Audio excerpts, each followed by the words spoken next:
So I live in my Tesla, my 2021 white Tesla Model 3.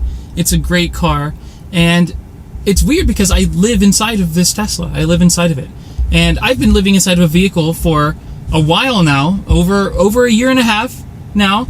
It was a 2012 Dodge Avenger before. That was interesting. It was a great car while it lasted, but it just had too many problems. So it was great for about 9 years, and then out of nowhere, problems everywhere. Just constant problems. I was spending more money repairing it than this Tesla costs, which is why we're here.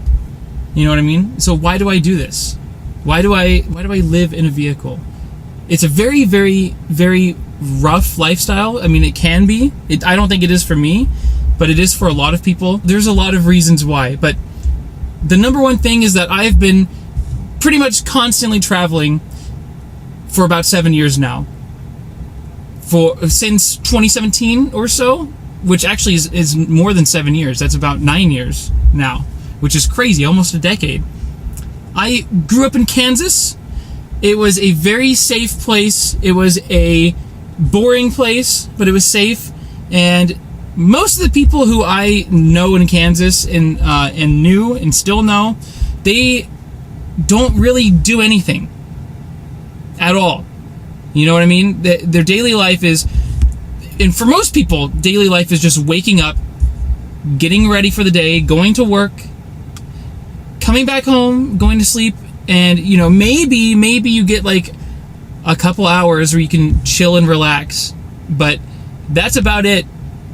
And then you repeat it the next day. Just keep repeating it. You're basically living for the weekend, because that's the only time that you have to really actually live your life. But by that point, you're too exhausted from the week of working to even do anything. You know what I mean? And even then, you just have a bunch of errands to do because you didn't have any time to do it during the week. So that being said, people usually only go on vacation once a year, if even. A lot of people don't even go on vacation that often, if at all, because it can be expensive and it takes time. And a lot of people can't get off work. I just never really wanted that lifestyle. Almost everything I've done in my life has been alternative. You know what I mean? I just never wanted that for myself. I feel like you only have one life to live. So I got bored of Kansas. There's nothing to do there. And I wanted to go see the world. I did a road trip to California for E3 2017. That was my first major road trip that I did. And it opened my eyes to a lot. It really opened my eyes and changed the way that I look at everything. I had so much fun just driving across the country in the desert, blasting my music, and I felt free. I felt like I was in charge, like I could do whatever I want.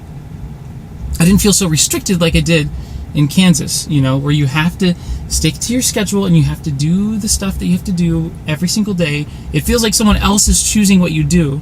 But this was a time when I felt like I was actually choosing for myself what I want to do. And it was awesome. And I wanted it to continue forever. So that's what I tried to do. I tried to make my life work in a way where I could do that forever, as much as I want to. And I have been doing it since then. I have been. I went back to Kansas.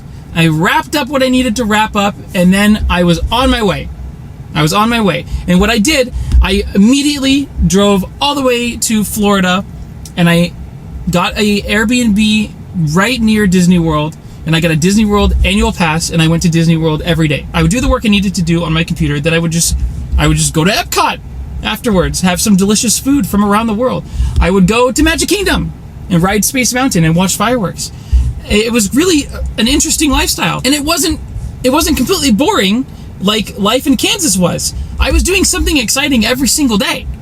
And eventually it got to the point where I wanted to go back to California because I had so much fun in California. Florida is fun, but the only thing to do there is theme parks and the beach. I'm not really a beach person so much, but I wanted more. So I drove to California on a trip. I spent a month there, and I went to Disneyland, all that stuff, and I had an incredible time, and I met some incredible friends who are still friends to this day, and I still go to Disneyland with them every week. That second trip to California sparked a whole 7 years or so where I was Airbnb hopping because I did not have a single place in mind that I wanted to live.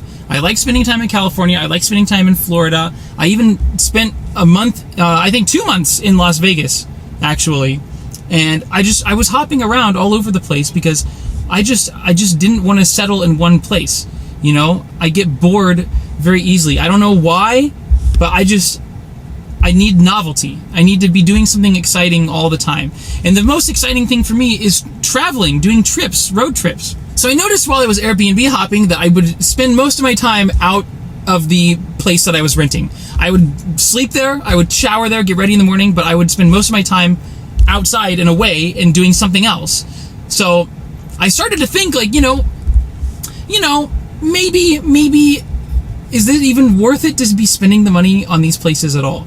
Because I'm not really spending much time in there. Is it worth spending, $2,000 a month just to be not awake in it, and then as soon as I wake up, leave, and then come back just to sleep? You know what I mean?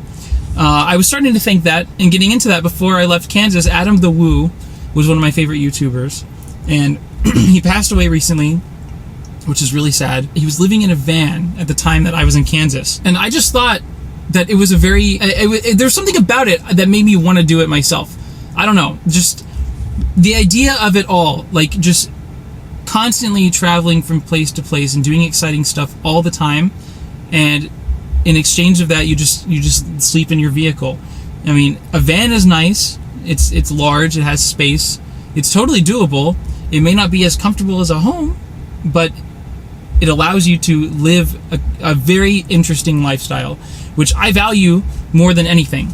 There's just something about being on the road that I just really, really enjoy. I really enjoy it. It feels like that's where I belong. So I've had this idea in my head the whole time, but I was Airbnb hopping for a long time, for like 7 years. Really, it was probably more like 5 or 6 years because everything changed when COVID happened. It took COVID to finally make it happen. But before then, while I was doing this Airbnb hopping, I still had this idea in my head. Like, I wanna live in a van, and I want to travel constantly, document my adventures. That would be really interesting. And I love documenting my adventures. I love it.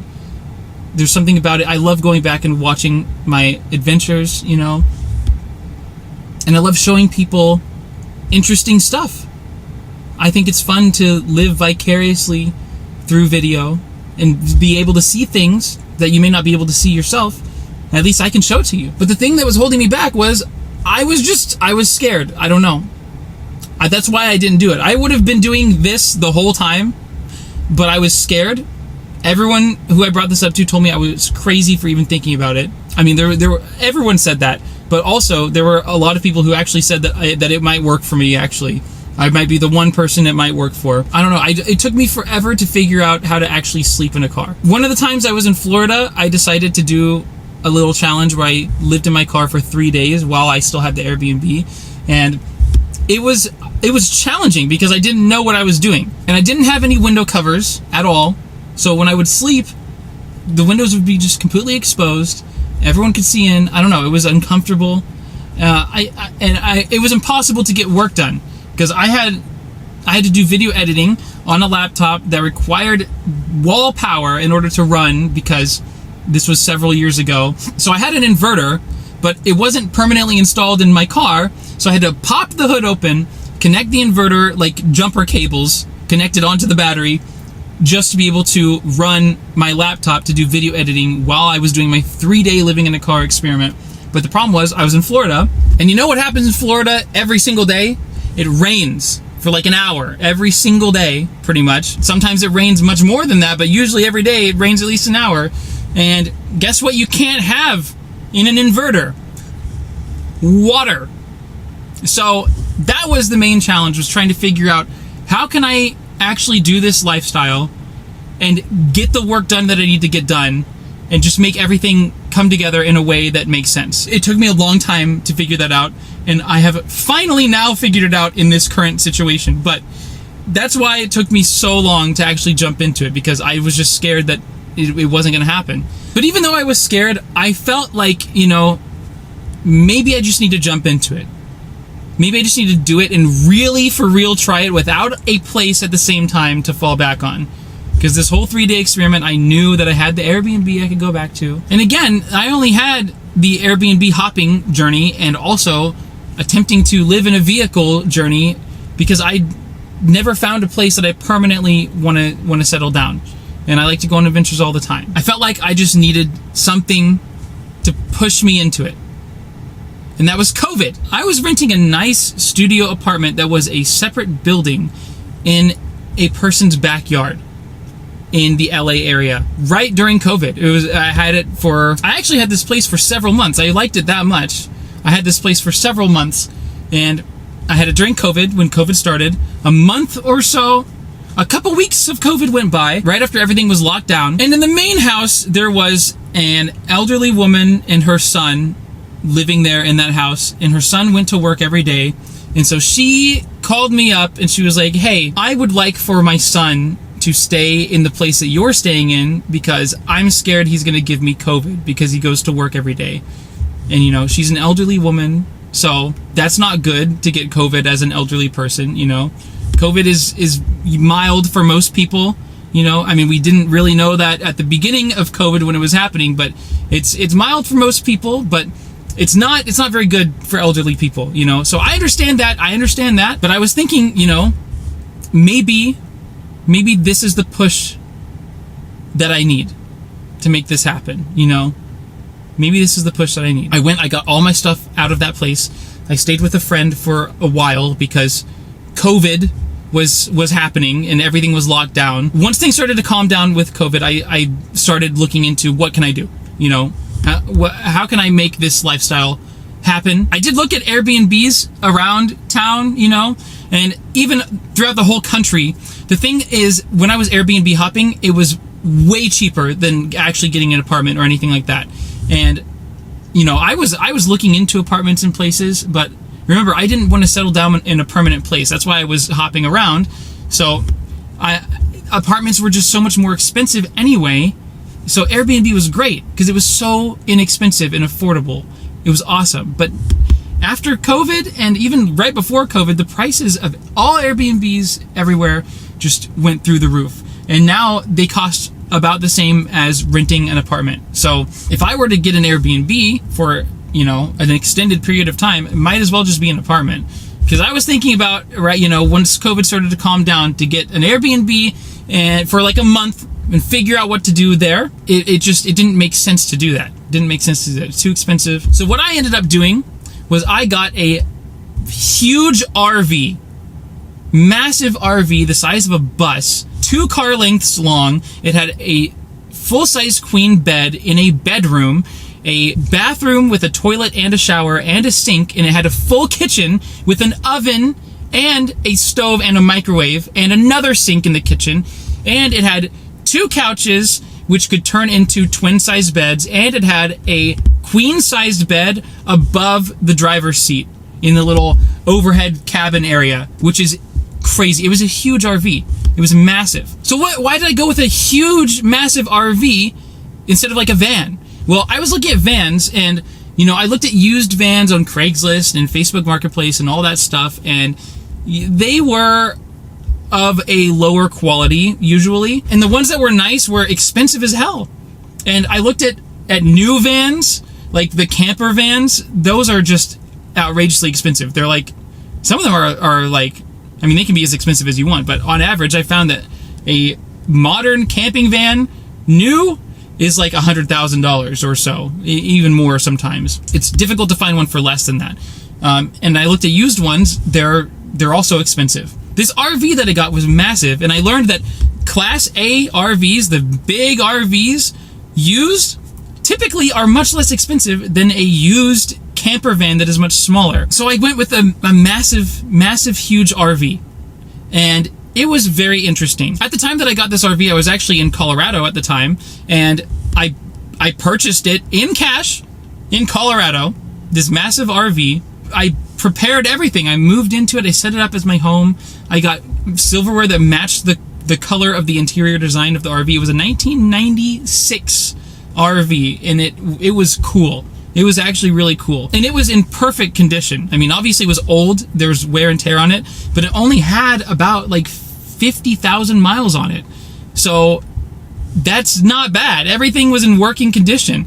The pumps worked for the sink and the shower. The water heater worked for the shower and, the hot water in the shower and the hot water in the sink. The microwave worked, the oven worked, the generator was new, actually. The previous owner before me replaced the generator. It's a nice generator, and it was quieter than most generators. It's still very, very loud in an RV, but, it was quieter than the original generator that came with it. Everything worked. It drove very, very well. It drove nicely. It was great. I enjoyed this RV. It was cool. And my first trip from Colorado all the way to Southern California, that was one of the best, most fun trips I ever had because I was driving my house on wheels. It was really cool. And what was really cool was I could park at a Love's along the way, and I could just sleep there in a bed, in my own bedroom, which is crazy. I think there's something so cool about a house on wheels. I don't know. It's not even the lifestyle also that I find interesting. It's the vehicle that you do it with. How you can just have a house on wheels. You can just have a full-size, queen-size bed, 2 of them, and you can have electrical power and everything that you need to make everything happen. Microwave, kitchen, oven, all that stuff. Shower. It was crazy. I could just take a shower in a parking lot. No one would even know. It was so cool. It was so cool, and I loved it so much. But when I got to California, something that I thought about it, but I wasn't really being too smart about it. It's a massive vehicle. In Southern California is cramped as hell, dude. If you've ever been there, you know what I'm talking about. Most of America is wide open, empty. Even in populated areas, most places have plenty of parking. A big RV is not usually a problem most places, but in Southern California, where your car gets towed if you leave it parked for 5 minutes longer than you're in a store that says that the parking is for customers only, it's a bit of a challenge to have an RV in a place like that. And I learned this, and I was able to manage it all right. I had an interesting system in place. I had a parking spot, an RV storage parking spot that I rented, and I had my car still, so I could swap out my RV for my car. I go to Disneyland often, I go to LA often, I go to all these places where driving a big ass RV probably is not the best idea, so I could just swap it out for my car and take my car to those places and then come back and swap it back out for the RV, and then I could use it for the night and sleep in it and all that stuff. So it was a good system. I still had my car, still could do everything I wanted to do. I had a really good parking spot. I had a really good RV storage spot. I want to say it cost me about $75 a month, and it was really good. This is where the problems started to show up with the RV lifestyle. So when you use an RV, you have to dump stuff. You have to dump the tanks. When you take a shower, all the drainage goes into a tank. It's called the gray water tank. When you use the sink, it goes into the gray water tank. When you poop in the toilet, it goes into what's called the black water tank. And you have to also put fresh water in the freshwater tank. So you have fresh water that comes out of the sink in the shower. Where do you do that? Everywhere that you do that in Southern California that I found costs money. And how often do you have to do that? I had to do it every, probably 3 to 5 days. Because when you live in it full time, that's what you have to do. Most people who live in an RV long time, or they take it on a vacation for a month, they'll park it at a campground where they connect city water and they connect to the city sewer, so they don't have to worry about dumping tanks or anything like that. It just all is connected, and they're connected to electricity also. But because I wasn't doing that, because remember, RV campgrounds, they are very expensive in Southern California. They cost just as much as an apartment just for the spot. So that was not an option for me. I didn't want to do that. Plus I really like the challenge. I don't know. There's just something about the challenge of just fending for yourself. I feel like I'm in a video game when I do that. I don't know. One of my favorite video games ever is Fallout. All of them. I like all of them. But just venturing out into the wasteland, you're completely on your own. You got to figure stuff out and make stuff happen. I just enjoy that type of feeling. I don't know. When you park at a campground and you connect to everything, it's too easy. I don't know. I like the, I don't even know what you would call it, just the the nature of making everything work how you want it to, entirely relying on yourself. So that being said, the problems where I had to dump the tanks and fill the tank of water constantly, plus propane. I had to fill up the propane tank. That's how you get heat in an RV. So I had to fill up the propane. So I would have to go every 3 to 5 days. I would have to fill up the propane, fill up my freshwater tank, dump the black water in the gray water tank, and it was a challenge because first of all, that takes a lot of time and a lot of scheduling, and it costs money. It would cost like at least $20 to $30 everywhere that you could dump and fill up your water. And a lot of the dumping stations did not have fresh water that you could fill up your tank with. A lot of them do, which is good, but a lot of them don't. So I was spending like $20 to $30 a week. Plus I had to get propane, which costs about, I want to say, I don't remember, but I think it was like $8 every time I filled it up. I had to do that quite often. And as you can tell, the cost adds up. And, you know, the RV storage unit, $78 or whatever or so, it was fine. It was fine, you know, but also the RV got about 7 miles per gallon, which is not that great. Whereas my car on a good day would get like 30 miles per gallon, you know, so it was way less than a third of the gas mileage. Plus on top of that, in order to have power, I had to run the generator, which used gas also. So it was costing me a lot of money to run this lifestyle. It was expensive. The costs kept adding up, and it was actually getting close to the cost that it would just cost to get an apartment, honestly, because 7 miles per gallon with the amount of driving that I do and running the generator all day long, it just adds up crazy. Another problem that I had was finding a parking space every single night for the RV was crazy challenging, because the amount of time, it's a huge vehicle. It doesn't blend in at all. It stands out like a sore thumb. And there's not really many places to park a massive RV where you won't be bothered by people. The amount of security people I had come and knock on my window and be like, "You can't park here. You can't park here." It was ridiculous. Not only that, but I remember running the generator all day for power. That thing is loud. So even if you're parked in a parking lot, you're running the generator. It draws so much attention. It's like obvious that there's someone living in there. You know what I mean? Especially in Southern California during summer, where it's like 98 degrees every single day. You got to run the generator all day long to have the air conditioning. And the air conditioning was great in this RV, but damn, it was loud and it cost a lot of money to run. And I just kept thinking to myself, damn, this lifestyle, I like doing this. I like having my home on wheels, but it would just be so much easier if I didn't have to worry about people knocking on the window at night, or like didn't have to worry about finding a space to park every night where an RV can park, you know? So that was the current situation. I was managing it just fine, but then I found a RV storage unit that was in a more convenient location for me, and they had a free dump station with free fresh water that you can use. It was included in your rental price, and it was only about like $20 more than the previous location.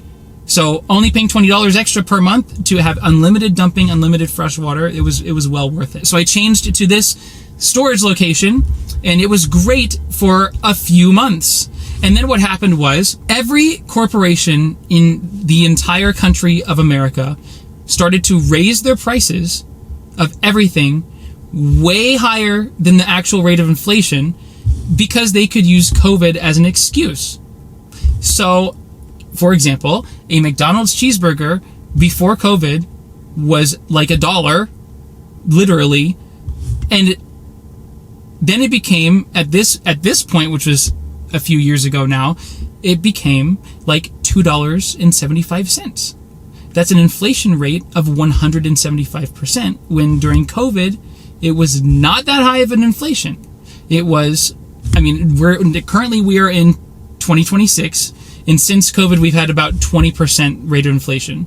So definitely not 175%. So I was paying basically like $100 for this storage unit, right? This new one that included the free dumping and all that stuff. Guess what they did?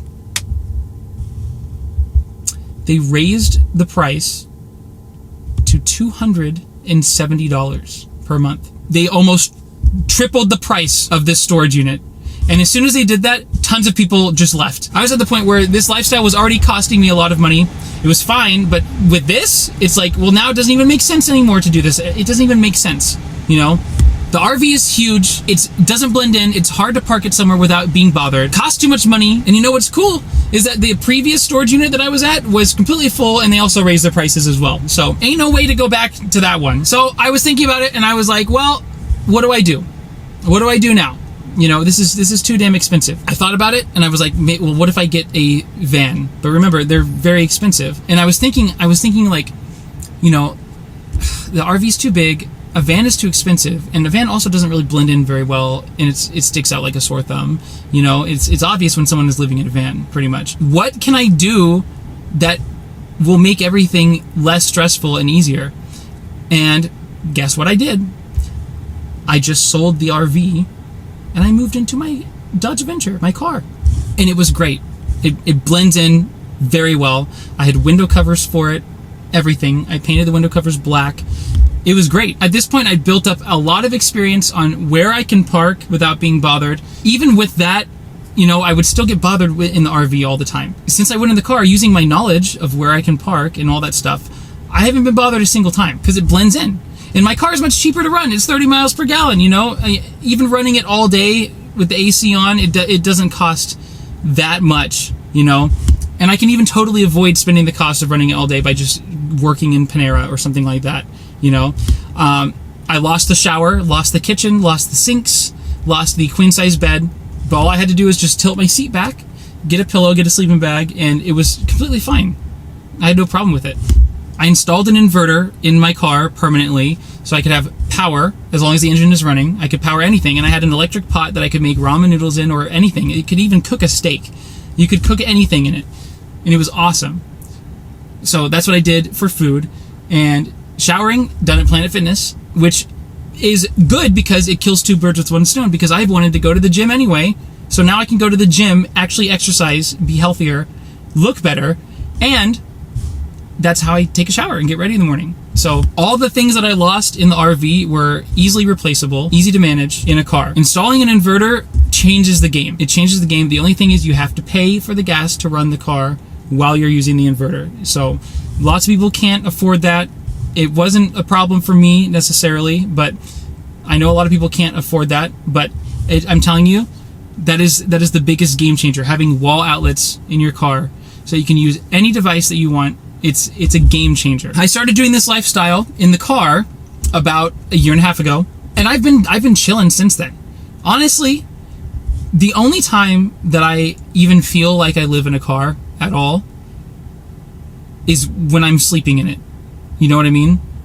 When I'm not, I just feel like I'm just in a car, like a normal person would be when they are at a parking lot waiting for someone doing shopping, you know? I only feel like I'm living in a car when I'm sleeping in it. That's the only time. Because once you get ready for the day, and also when I'm at Planet Fitness showering and getting ready, that's when I feel like I live in a car. But once I'm ready for the day, I'm ready for the day. It's no different than being a normal person, you know, just existing in a car temporarily throughout the day, which most people do. It's only getting ready in the morning and sleeping in it where I feel like I live in a car. That's it. The biggest challenge with this lifestyle, I have hundreds of locations on Google Maps of places where I can park and sleep overnight, and I rotate to a different spot every day. So parking somewhere new every single night is kind of a pain. That's the only real pain, because I'm somewhere different every single night. And it is nice to have one location that you go to every single night you're home, you know. That is nice, I will say. That's the one thing that you lose in this lifestyle, that, you know, at first it was really weird to me, but I've gotten used to it and it doesn't really bother me at all. And it's kind of fun. So that's the story of how I ended up living in my car. It's by choice, but it's also because apartments are too expensive, and you know, buying a house is too expensive. And I don't really want to settle in one permanent location even just yet. Although I have been in Southern California for the past 6 years. These days I'm not traveling constantly like I used to be doing, but I still travel very, very often. I go on a trip at least once a month, it seems like, somewhere. And even then, Southern California, it feels like you're always traveling because it's such a spread out, car dependent place, you know, very unlike Europe, but everything is so far away. It feels like you're always doing a road trip every single day, and there's so much interesting stuff to do. I never run out of stuff to do in Southern California. It's great. If there is one place I permanently have to be, you know, if I have to buy a house and be stuck somewhere, I want it to be Southern California, because there's an unlimited amount of stuff to do. There's always something going on. The weather is nice. The ocean is nearby. It's beautiful. Palm trees. It's sunny all the time, almost, except for all of June. And it's just, it doesn't snow. I hate the snow. I hate it. It doesn't rain that often. I don't really like the rain either. You know, it's rarely ever cloudy. It's great. And really, you know, I never really thought about this, but I'm thinking about it now. If you are living in a car, doing it somewhere where the climate is not that great would be terrible.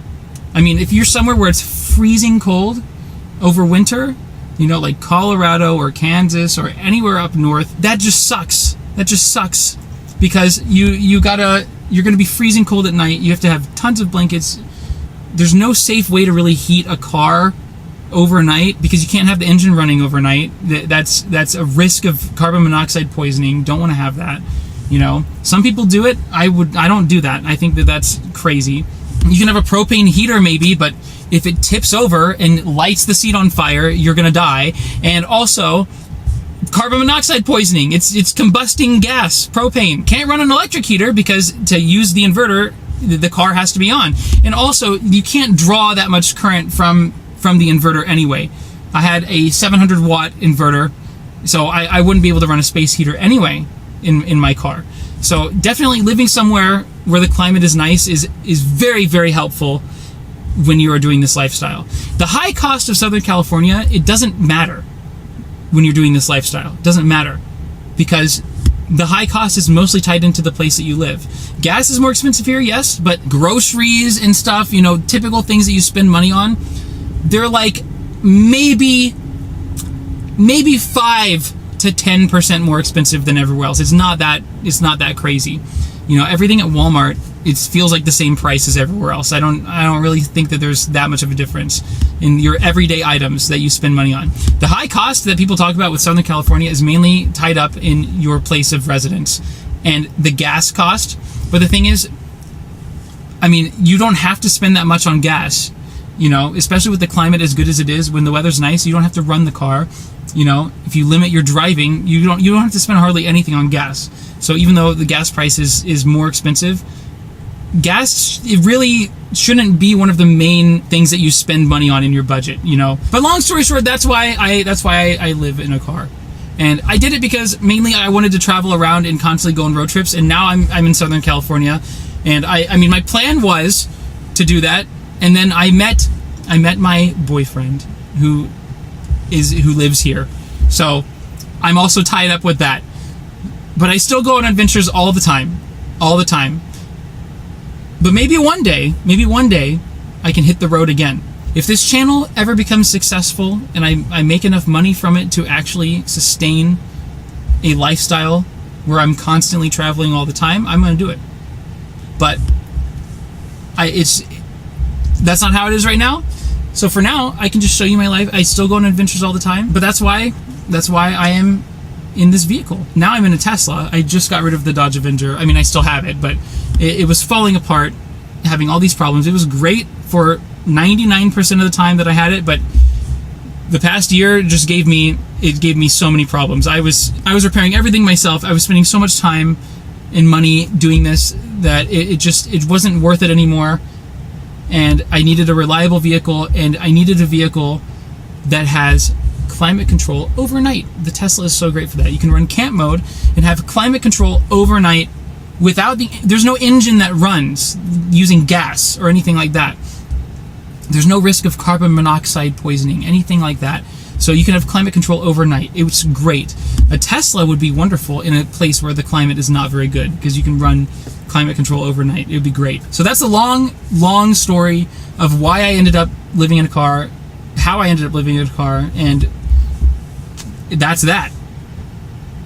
Definitely not a lifestyle for everyone.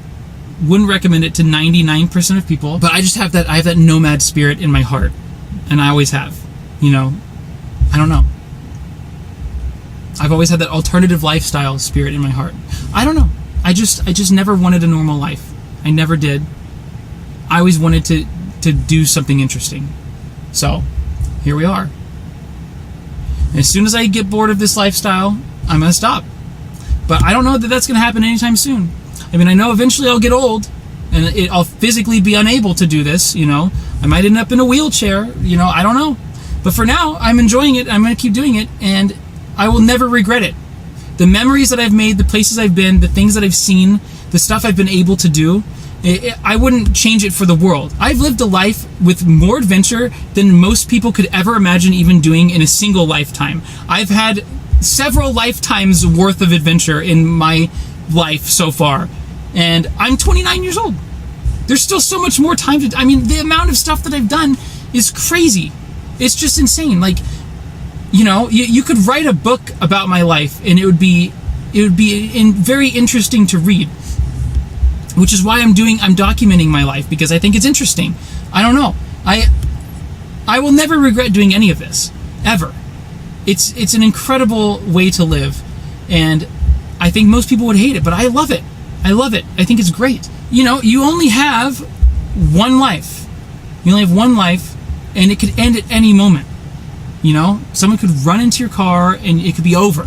You could lose your legs, and it could be over. Your life won't be over, but your walking will be over. You know what I mean? I think it's very important to take advantage of being healthy, being young, and to use that while you have it to go do things that you can only do when you have those things. Because it will all go away at some point. Most people work until they're 65 or older, and then they sometimes retire. Sometimes people can't retire, and they have to keep working until they die. But a lot of people will retire when they're 65 or older, and a lot of people can be healthy at that age and physically active, but I think most people aren't. Most people aren't. So you work so hard. Life expectancy is 75 for most people in the US. So you retire at 65, you get 10 years. 10 years. But those 10 years, you're not as physically active. You might not even be able to walk as well or anything like that. Everything might hurt. You're just not as active and healthy. And those are like the worst 10 years of your life to have to finally go on adventures and travel, because that's when you're least able to do it. And not only that, a lot of people will retire, and then 1 year later, terminal cancer. You got 4 months to live. And it's like, okay, cool, I worked my whole life so I can have these 10 years to do whatever I want. And now I got 4 months instead of 10 years. So I wasted my life. I just don't want to live like that. I don't want to live like that. I want to do exciting things when I'm healthy and when I can. And I have been. And I've been doing it my whole life. And I'm never going to stop doing that, because that's what life is all about. So that is why I'm doing this lifestyle. And that is why I don't really care if people judge me negatively for it, because it doesn't matter. It's not their life. It's my life. This is what I want to do. This is what makes me happy. It's not for everyone. I'm not telling you that you need to do it, but if you want to, then go for it. You know what I mean? It's a fun lifestyle if you do it the right way. It's terrible if you do it the wrong way. But that's my story, and my story continues. So stay tuned to this channel to watch my story continue. I don't know where I'm going to end up, but I'm going to show you where I end up. So if you're interested to see, just keep watching. We'll see where this journey takes us together, shall we? Let's keep the adventure alive.